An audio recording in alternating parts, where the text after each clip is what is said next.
Bob Dallek lives right here in Washington, and he currently teaches at Stanford University's Stanford in Washington program. Previously, he's taught at Columbia, UCLA, Dartmouth, and Oxford. And over the course of this career, he has become one of the most prominent scholars of American history and the American presidency. Early in his career, he was awarded Columbia University's Bancroft Prize for his volume about President Franklin Roosevelt and foreign policy. Since then, he's written about Presidents Truman, Nixon, Reagan, and a 2-volume biography of Lyndon Johnson. During that time also, he became a president himself. He was president of the Society of American Historians from 2004 to 2005. One thing I learned anecdotally in this book is that Bob Dallek has been a guest at 4 White House dinners for presidential historians hosted by President Obama. And I thought from that information I could draw 2 conclusions. One, I think that President Obama must have a high regard for Professor Dallek. And 2, I think that, Two, I think that President Obama is obviously thinking very hard about historians will regard his presidency. In this new book, Camelot's Court, Bob Dallek has focused on President Kennedy's advisors, his Ministry of Talent, as he calls them, as a sort of yardstick by which to assess the success of the Kennedy presidency. A week ago, the Boston Globe described this new book as an unsparing look at the Kennedy administration, and then it went on to say, it was often said that Lyndon Johnson knew the weaknesses of the Kennedy team, but few mainstream historians have the Geiger counter for shallowness and fecklessness that Dallek possesses, and in several instances he aims it at the president himself. So here's Robert Dallek to tell us all about it. Thank you, Bob.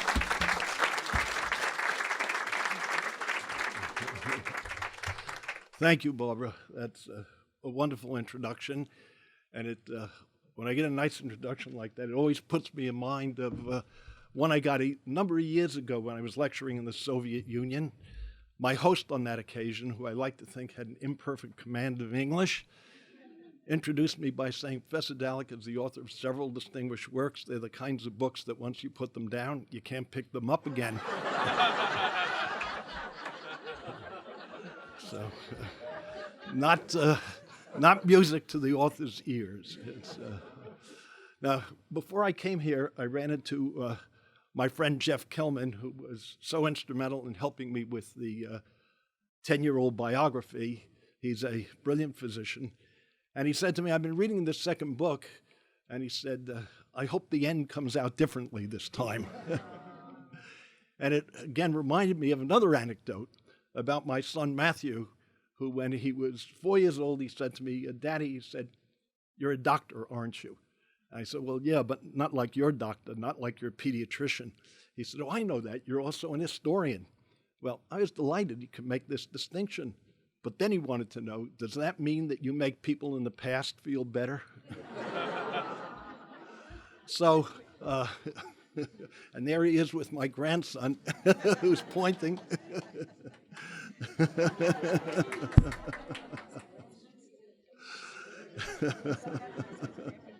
And my other grandson, can't neglect him, stand up and take a bow.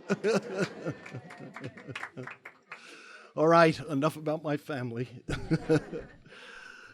You know, when I finished my book 10 years ago about Kennedy's unfinished life, I lived by the proposition that you write a book to forget a subject. But Kennedy was unforgettable because he had become an iconic figure. There are, believe it or not, 40,000 books that have been published about him in the last 50 years. 40,000. It's just overwhelming. And now in this season, when we are about to remember the 50th anniversary of his killing, of his assassination, there is a slew of new books that are coming out. In fact, 8 books on the assassination. People never let go of this. It's something that disturbs the country to this day. The polls about Kennedy consistently list him as one of the 5 great presidents of American history, along with Washington and Lincoln and FDR. And then maybe they include Truman or Theodore Roosevelt. Some people include Reagan. But Kennedy is consistently among the top 5 presidents in American history. And the echo of all this will be seen this October and November. There are 4 television documentaries, one at PBS, 4 hours, one on Fox, one on CBS, and another on the National Geographic Channel. There are documentaries coming in Britain, in France, in Germany. I've been swamped with telephone calls. I shouldn't resist, I don't, but I've had a call from Russia, from Moscow. They want to interview me about Kennedy. Switzerland, tomorrow I'm talking to a Swiss journalist, somebody from Brazil, you see. Well, the polls are topped off by the fact that in 2010, there was a poll asking Americans to assess the last 9 presidents from Kennedy to George W. Bush. And Kennedy came out number 1 with an 85% approval rating. 85%. The only one within hailing distance of him was Ronald Reagan with 74%. At the bottom, predictably, I guess, was, no, Richard Nixon. Nixon. George W. Bush was then 47%. And third from the bottom was poor Lyndon Johnson. Even Ford and Carter come out ahead of him. See? Well, someday when the mood in the country changes somewhat, I think Johnson will make a comeback. But the puzzle for the time being is, why does Kennedy have this hold on the public's imagination? Why should it be? Here's a man who served as president for only 1,000 days and had the 6th briefest presidency in the country's history. And yet, he's an iconic. He's celebrated as one of the truly great American presidents. On top of this is the fact that you've had so much debunking about him. Endless debunking. First of all, about his womanizing. See? Endless books, articles about Marilyn Monroe, about fiddle and faddle, interns at the White House. And of course, there's Mimi, and I'm responsible for that. In 2002, when I was finishing my book, I met Barbara Gamarikian, who was the deputy press secretary at the White House. And I just read her oral history, and I said to her, Barbara, there are 17 blanked out pages. It's 40 years later. What's there? She said, all right, 40 years later, I'll let you into it. So I went to the archivist at the Kennedy Library, Megan Denoyes, and I said, Megan, Barbara Gamarikian says I can read the 17 pages. And she said to me, Bob, do me a favor. Don't make me open it to you. Don't get me in trouble with the Kennedys. Needless to say, my appetite was whetted. So I came back to Washington, saw Barbara, got hold of this oral history, and what was in there was the fact that Kennedy was having an affair with this 19, 20-year-old kid who he seduced. The first time in Jackie Kennedy's bedroom, see. And when my book was coming out in 2003, I think it was the New York Daily News called me up, and they said, who is this woman? I said, I don't know, Barbara didn't tell me, and I really didn't want to know. She's probably in her 60s. Why, leave her alone. Well, they didn't. Investigative journalists, they found out who she was because she was at the same prep school that Jackie Kennedy had gone to, and they found her picture in the yearbook. And anyway, it then became sort of a firestorm. And the New York Daily News, for 3 days running, had headlines, Kennedy's Monica, see. And on page 3 of the first day they had this headline, they had a picture of Monica Lewinsky and of me. As I said to my wife, I don't even know the woman. Anyway, it was just astonishing, you see. In addition to all this debunking about him in relation to the womanizing, because there were all sorts of articles about his recklessness. There was also, what I brought forward, was the material about his health. Because I got into the health records at the library. Nobody had been into them before. And my dear friend Jeff Kelman, who's here today, he went with me because I couldn't understand the medical records, but he helped me understand the fact that Kennedy had a great variety of problems, of illnesses. Addison's disease, spastic colitis, he had horrible back problems, and we had the list of medications that he was taking. And constantly having to deal with his terrible illnesses. Now, there were lots of people who picked up on this, and they attacked him for having been involved in a cover-up. And there was a cover-up, because in the late 1950s, he was hospitalized 9 times for something like 44 days. Once for a week, twice for 7 days, excuse me, and the rest of the time for 2 or 3 days. See, they never revealed this when he ran for president. See, it was hidden from the public. Now, I wrote about it candidly in my book, and Ted Sorensen, who had signed off on letting me into the records because it was a 3-person committee, and a professor at Harvard, one at Yale, they both agreed to let me in, saw me as a serious scholar, but Sorensen was skeptical. So I went to New York to meet with him. And as I say, I ain't been studying these politicians all these years for nothing. I talked him into letting me in the medical records. And then he was furious because he didn't know what was in there.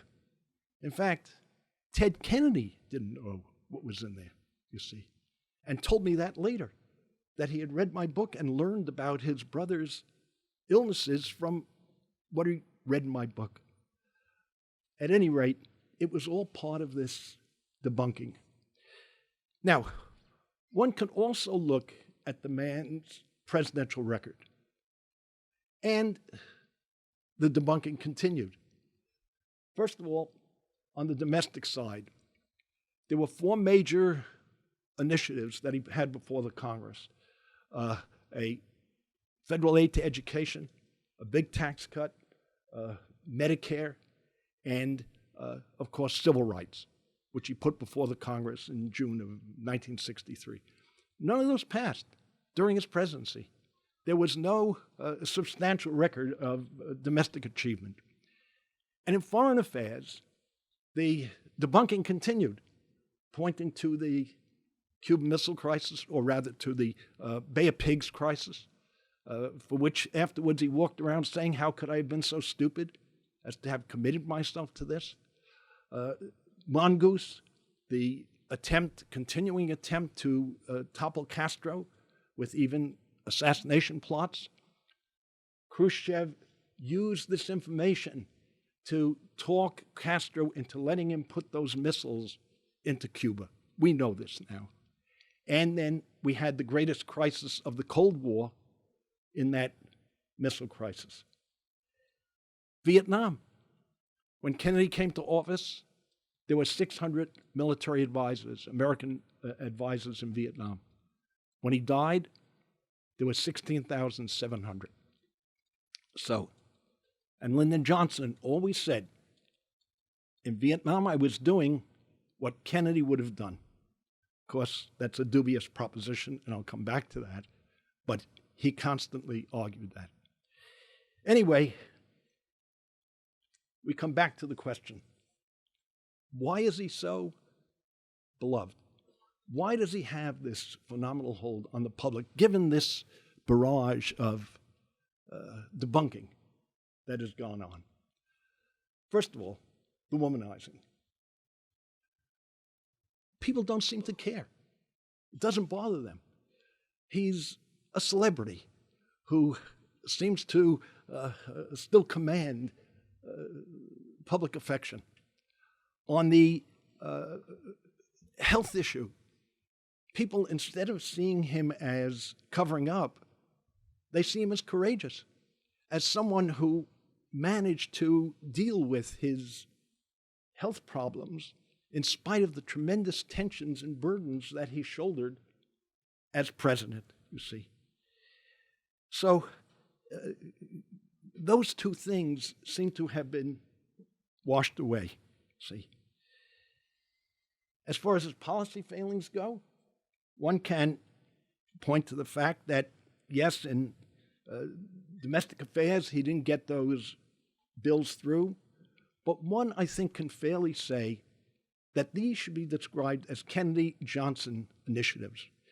Because when he put that civil rights bill before the Congress in 1963, he was more or less convinced that he was risking his reelection in 1964.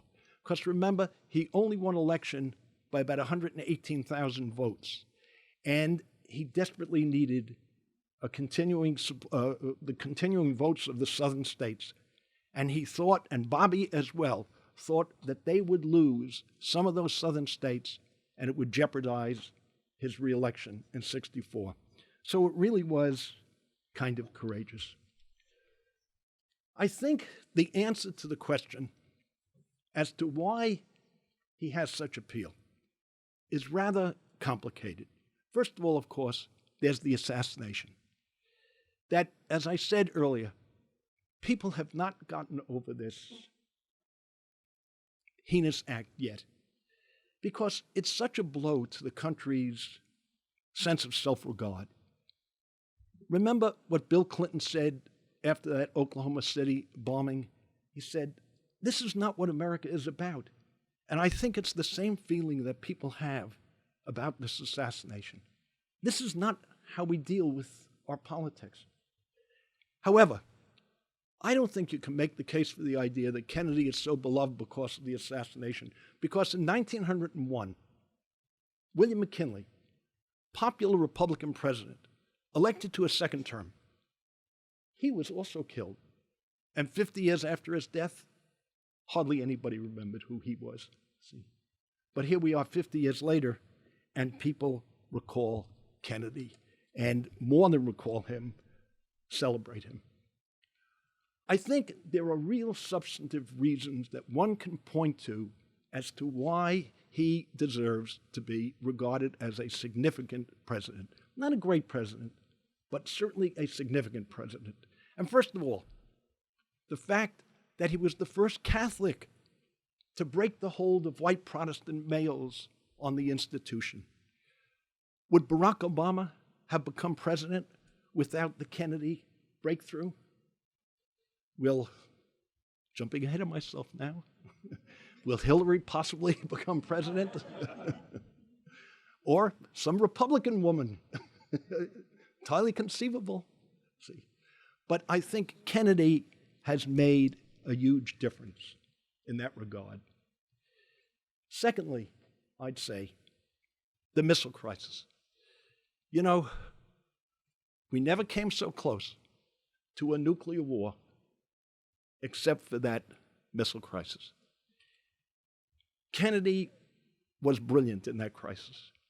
His Joint Chiefs pressed him very hard You can go and see the records. Indeed, we have the tape recordings of the 13 days in which he was being pressured constantly to talk about bombing and invading. And he didn't want to do it.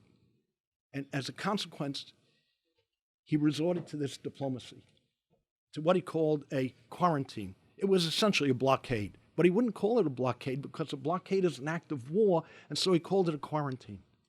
And it worked. And it forced Khrushchev to pull those missiles out of Cuba. Further substance, there was the test ban treaty. The follow-up to the resolution of the missile crisis was that he got this limited test ban treaty. People were so pained at the time that the atmosphere was being polluted by all these nuclear tests, and the Soviets were going crazy with this. They were exploding huge monster bombs, you see, that the pollution was moving across the oceans. And Kennedy was so determined. And Khrushchev, after that missile crisis, he understood how close they came to this disaster. And so he signed on to having this test ban.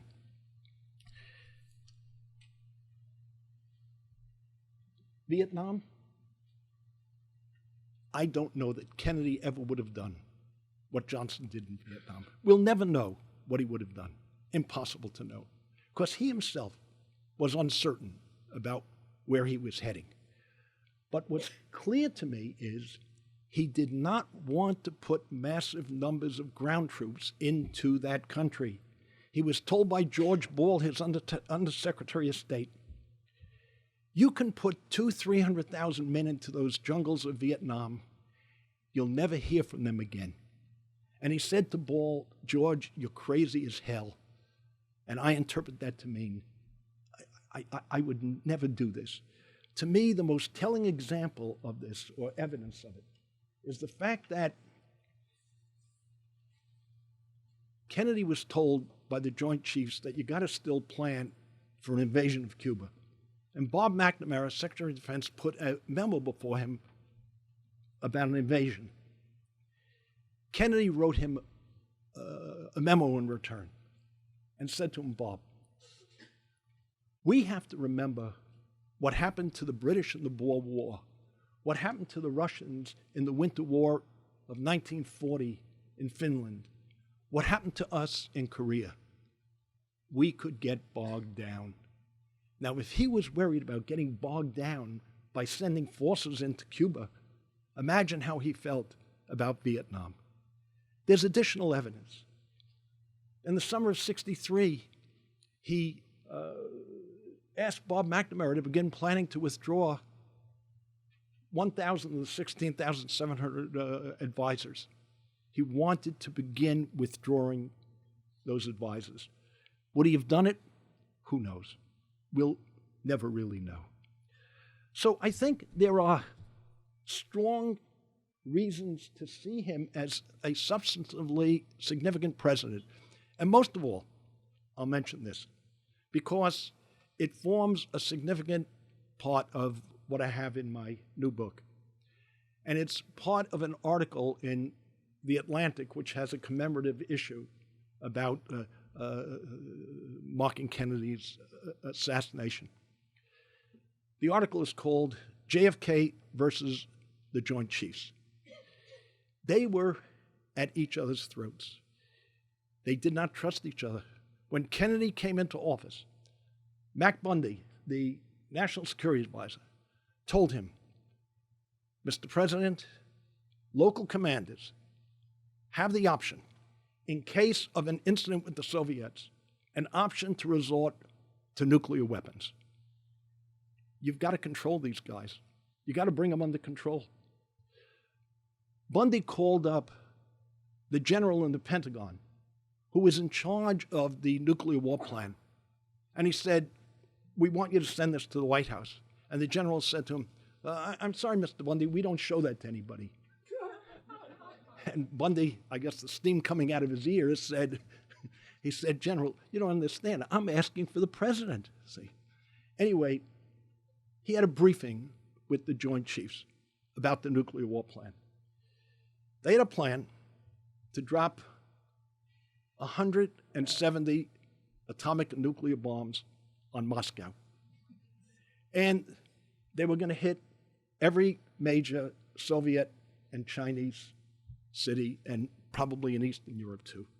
Now, one shouldn't be totally condemning of these men, because what you have to understand, I think, is the fact that they came out of World War II, and their experience was that the way you win a war against consummate evil like Adolf Hitler and the Japanese military is you bomb them back to the Stone Age, you see. And in using those 2 atomic bombs over Hiroshima and Nagasaki, they felt, you've got to resort to this if you're going to save the United States and the Western world. We may have to do it. Kennedy was frightened to death of the possibility of a nuclear conflict. One night during the missile crisis, Mimi, the young woman he was having an affair with, because she published a book about 2 years ago called Once Upon a Secret. And in there she describes how she spent one night with Kennedy at the White House during the missile crisis.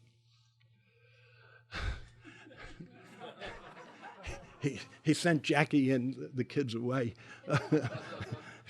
Jackie apparently, she said to him, "Jack, if we're all going to die, I and the children want to be with you." And they sent her off to some shelter. And anyway, Mimi came in for the night. So Mimi relates that he said to her, "Mimi, I'd rather my kids be red than dead." See? And he never could have said that in public. He would have been lambasted. He would have been ripped apart. But that was his concern. That was his profound worry. So there are substantive reasons. But a final point. I don't think this is what really makes him so appealing to so many hundreds of millions of people. See, I think it has much more to do with the fact that they have an image in their minds of John Kennedy frozen in our minds at the age of 46. Nobody could accept now. He'd be 96 years old if he were alive. If you go to the Kennedy Library and you walk in the vestibule, and up there is this huge portrait of Kennedy, a poster, and he looks down on you, and you just get immediately sort of, I would go there every day for my research, and I could not help looking up at him and sort of like having the feeling that he was still with us and has a kind of charisma, as we call it. See. Also, we have the live taped press conferences. See, he was the first one to hold live televised taped press conferences, and so charming, so witty, so engaging. Just give you one example. Arthur Schlesinger was asked by Bob Kennedy, "Arthur, how would you like to be an ambassador?" And Schlesinger said to him, "No, Bobby, if I do anything, I want to come to the White House." A couple of days later, he saw the president-elect, and Kennedy said to him, "So, Arthur, I hear you're coming to the White House." And Schlesinger said, "I am." He said, "What will I be doing there?" And Kennedy said, "I don't know, Arthur. I don't even know what I'll be doing there, but you can bet, we'll both be busy more than 8 hours a day." See? Now, as they say, many a true word is said in jest, you see. The point is, these presidents, do they know what they're going to do when they get to the office? Are they clear? No. Because circumstances are so demanding and so much a matter of what dictates what they do. At any rate, let me read something in conclusion that the novelist John Dos Passos wrote.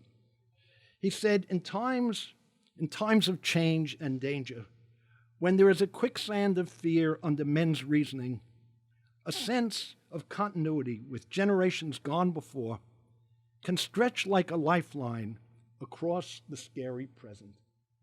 And you see, I think that's what Kennedy still gives to people. He's a kind of lifeline. And will his charisma, his appeal, dissolve, disappear? I think if we get another president at some point in the future who has this sort of extraordinary appeal and hold on the public, I don't see it happening soon. That job is the worst job in the world. I don't know why anybody wants to take it. It is such a burden, you see. And I tell you just one example, because as Barbara said, I've had dinner 4 times with President Obama. And, you know, I could see him sort of during the first 3 dinners getting more and more tired, a little more careworn. At one dinner, he complained to us about Congress. And this is a prelude to what happened recently. And I said to him, well, Mr. President, I guess you know what Mark Twain said about congressmen. He shook his head. I said, Mark Twain said, suppose you were a congressman, and suppose you were an idiot. But I repeat myself. He loved it. Thank you.